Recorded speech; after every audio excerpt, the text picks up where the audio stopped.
မနာမည်ဝေကျော်ပါကျမရှမ်းပြည်မြောက်ပိုင်းမုံမိတ်ကနေလာပါတယ်ကျမအိမ်မှာတော့ကျမမိဘတွေဈေးဆိုင်လေးမှာဈေးရောင်းကူပါတယ်အဲ့လိုနဲ့တနေ့မှာကျမရန်ကုန်မြို့ပေါ်ကိုပြောင်းလာခြင်းနဲ့ပြောင်းလာပြီးတော့like အတွေ့အကြုံ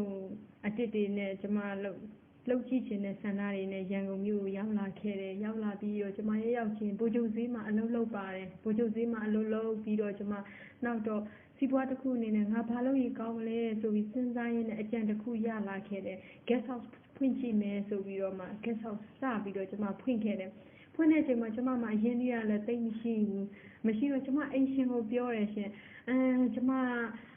ဒီသဘုံငွေတစ်လစာအနေနဲ့ကျမပေးပြီးတော့မှ3လရောက်မှဒီအိမ်ကိုရှင်းပြရစေပေါ့ကျမအိမ်ရှင်ကိုအကူအညီတောင်းတဲ့အချိန်မှာအိမ်ရှင်ကလည်းတဘောတူတယ်ရှင်ကျမကိုအဲ့ဒါနဲ့ကျမကစမ်းဖွင့်ကြည့်တဲ့ guest house ကလေးကိုတစ်လကျော်တော့အဆင်ပြေလာတယ်ရှင်အဆင်ပြေလာပြီးတော့3လလောက်ရောက်တော့ကျမအိမ်ကိုခြေနိုင်ခဲ့တယ်ခြေနိုင်ပြီးတော့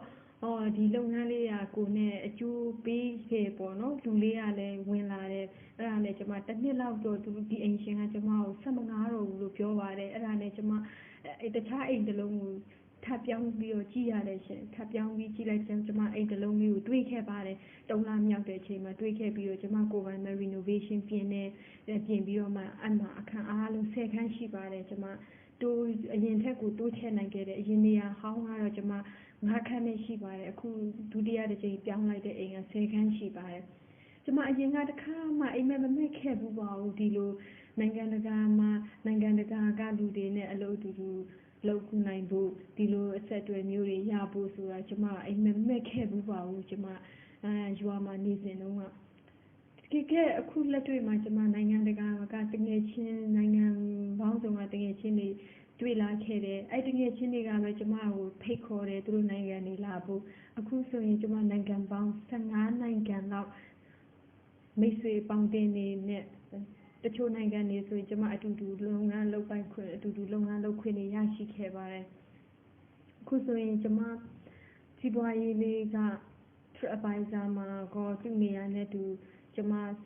ဒီနေ့ဆိုရင်လည်းဆုရခဲ့ပါတယ် TripAdvisor မှာအဝင်းသားဆုနဲ့ခရီးသည်တွေအကြိုက်ဆုံးဆုကိုကျမရရှိခဲ့ပါတယ်ဒီနေ့ TripAdvisor မှာ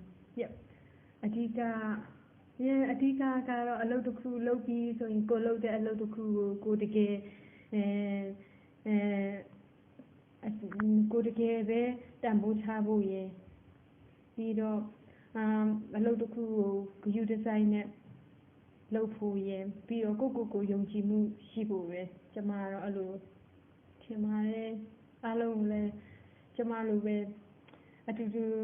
ရက်ဝေးကနေလာပြီးတော့မြို့ပေါ်မှာအလုပ်တစ်ခုနဲ့အောင်မြင်မှုရစေချင်ပါတယ်လို့ကျမပြောချင်ပါတယ်ဟုတ်ကဲ့